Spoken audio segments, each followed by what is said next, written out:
سلام. اگر که فکر میکنید که فقط با دوربین حرفه‌ای میتونیم عکس خوب بگیریم، این ویدیو قراره نظر شما رو عوض بکنه. چون توی این ویدیو قراره راجع به یه سری مباحث صحبت بکنم و یک سری راهکارهایی رو بگم که بتونید با گوشی توی دستتون و همون وسیله‌ای که همیشه همراهتون هست که میشه گوشی یا موبایل، عکس‌های حرفه‌ای و خوبی بگیرید. ادامه ویدیو رو همراه من باشید. محمد حسین هستم و اینجا چنل فوکال استودیو هست. من به صورت هفتگی ویدیوهایی رو راجع به عکاسی و حول محور این رشته منتشر میکنم. اگر که علاقه من هستید به این دست از این ویدیوها لطفاً سابسکرایب بکنید. متشکرم. بدون اسلاف وقت بریم سراغ بحثمون. نکته اول، نور رو باید کنترل بکنید. اگر که شما فلش و یا حالا هر وسیله دیگه‌ای که نور مصنوعی داشته باشه ندارید، من پیشنهاد میکنم که بیاید با نور طبیعی در حقیقت عکس بگیرید. چون نور طبیعی یک حالت لطافت خاص و یه درخشندگی خیلی بهتری رو نسبت به نور مصنوعی در حقیقت منتقل میکنه. و نکته‌ای که میتونم بگم اینه که از نور پنجره استفاده بکنید. خود من هم ویدیو رو دارم با نور پنجره در حقیقت ضبط میکنم و اگر که شدت نور پنجره‌تون خیلی زیاده یا یک پرده سفید رنگ که حالت کاغذ کالک داشته باشه توی اتاقتون و یا حالا محلی که دارید عکاسی میکنید استفاده کنید، یا به صورت مستقیم یک کاغذ کالک بزرگ رو بگیرید جلوی نور تا بتونید نورتون رو نرم بکنید و تصویر بهتری رو داشته باشید. نکته دوم زاویه دوربین هست.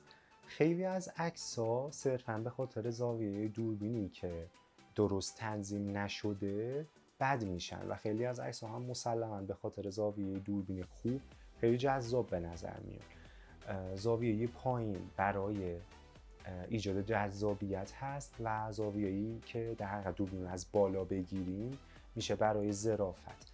اگر که فکر میکنید عکستون خوب نیست، زاویه دوربینتون رو عوض بکنید. و یه مسئله دیگه، اگر که میخواید عکساتون جذاب به نظر بیان، همیشه باید از زاویه‌ای به اون سابجکت و یا حالا محصولتون نگاه بکنید که بقیه آدم ها نمیبیننش. این کار باعث میشه که یه زاویه خاص رو بتونید به تصویر بکشید.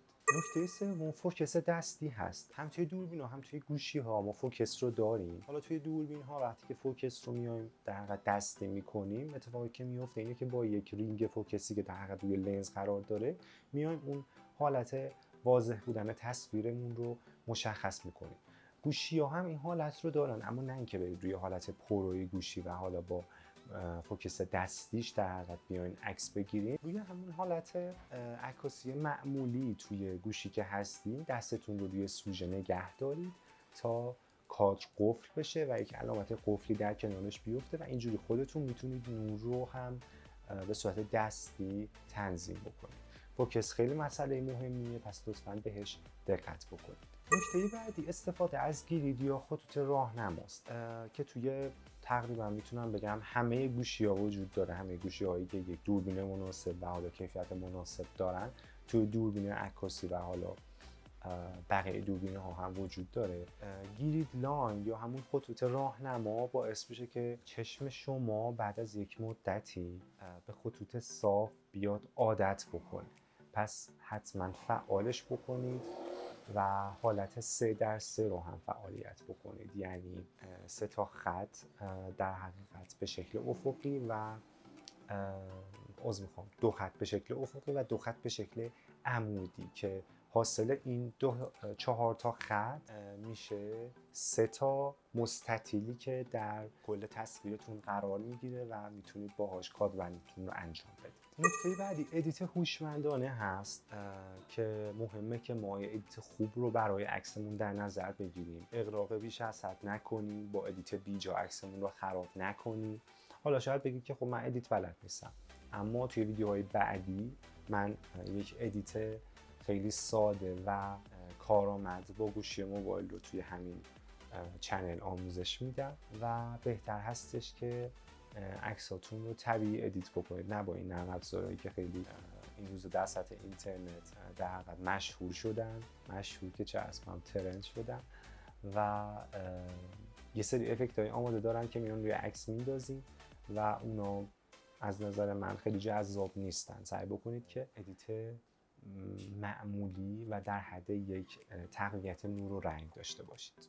به عنوان کلمه پایانی اگر که بخوام بگم، تو این ویدیو نکاتی رو گفتم که بتونید با گوشی موبایلتون هم عکسای بهتری بگیرید. از اون عکسایی که وقتی یه نفر ببینه بگه که خب تو ظاهرا این عکس انگار با دوربین گرفتی، ولی موضوع اینجاست که با رعایت کردن این نکات عکس هاتون خیلی با کیفیت تر میشن و میتونید یک عکس گرفته شده با گوشی موبایل رو جای یک عکسی که با دوربین گرفته شده جا بزنید. ولی خب نه، این صرفا یک حالت در شوخی داشت و با این نکاتی که گفتم میتونید بهترین عکس رو بگیرید، پس رعایتشون بکنید. اگر که قبل از اینکه بگم متشکرم که تا اینجای ویدیو همراه من بودید و اگر که علاقه‌مند هستید به این دست از این ویدیوها و خوشتون اومد، لایک و سابسکرایب فراموشتون نشه. متشکرم از توجهتون. خدا نگهدار.